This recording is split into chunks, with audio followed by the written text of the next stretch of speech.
Hey everyone, this is going to be an audio channeled message. So, yesterday while I was driving, I started channeling some strong messages around the Six of Swords, Psychopomps, and soul contracts.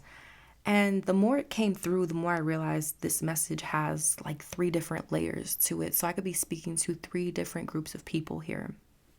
First, I could be speaking to those of you who are the guides, then, for those of you who are in the middle of a transition, and finally, for the ones who are in both, being a guide and in the middle of a transition. So, let's talk about it in that order. Let's start with the psychopomp because some of you have been playing this role for a long time, even if you've never really necessarily had a name for it. Now, a psychopomp is traditionally a guide between worlds. In mythology, they help souls cross from life to death, like Hermes, Anubis, Hecate, Charon. But in real life, psychopomps help people cross emotional, spiritual, or energetic thresholds. Now, they can also help people cross from life to death as well. I mean, you could be like a hospice nurse, a death doula, a medium. But whether it's grief, a breakup, a dark night of the soul, letting go of an identity, waking up to some sort of deeper truth, it's the space where someone's life is shifting, but the new beginning hasn't quite arrived yet. And you are the one who knows how to walk people through that. Psychopomps can, again, show up as hospice workers, tarot readers, healers, mediums, therapists, death doulas, spiritual mentors. They can even simply be deeply intuitive people who hold space when others are just, falling apart. And what sets you apart is this: you don't need to fix people, you don't push for quick solutions. You just know how to be present in the space between what was and what's becoming. And that is powerful, sacred work. But if we're honest, it's also exhausting if it's something that you're not conscious of. So, because people feel safe with you, they may open up, they lean in, and sometimes they don't let go. So, if you're not protecting your energy, setting boundaries, and recognizing when it's time to let go, you're going to find yourself drained or even resentful. So, you need to remember you are not the boat, you are not the baggage. You are the one who knows how to row people to the other side for a while, not forever, right? Again, some people come into our lives for a season and then you let go. It's like kind of, letting your child leave the nest, all right? Now, I want to speak to those who are in transition.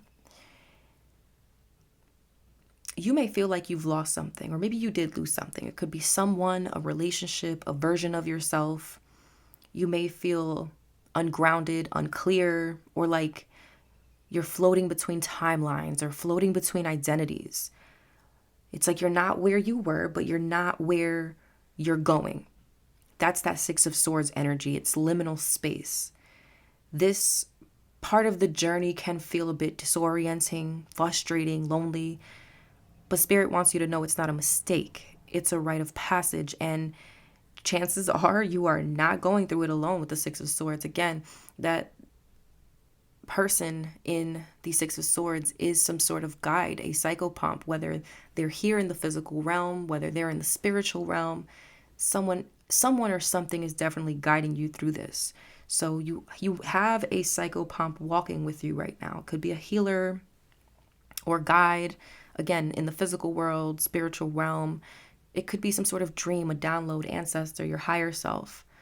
Sometimes we don't even realize we're being guided until we've made it to the other side. And once we make it to the other side, we're like, oh, that's why this happened. And that's why I was getting these signs. And that's why this. And, Lord knows I've been there, done that. Okay. So if you feel like you're drifting in the dark, Spirit is not wanting you to panic. You're not lost. You're just in motion right now. And Spirit wants you to allow the process to happen. Let yourself grieve, unravel, feel confused. This is your passage into the next version of yourself, and it's okay to need help getting there. Now, this is where I want to talk to the psychopomps who may be going through a transition themselves, because this is something I've personally felt, and I know many of you have too. You're someone who's usually holding space for others, helping them heal, guiding them through their chaos in their life. And then suddenly you are the one unraveling. You are in your own void, your own ego death, your own heartbreak. And it's like you don't know who's rowing the boat anymore in your life.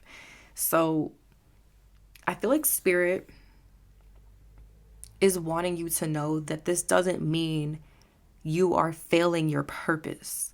This doesn't mean you've lost your gift. It means you're the one being guided now. It's your turn to be held.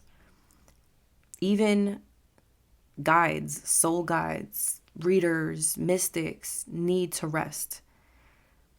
People, individuals who are way showers for others also need to be shown the way. And the best psychopomps are the ones who've lived through the transition, experienced these things they guide others through.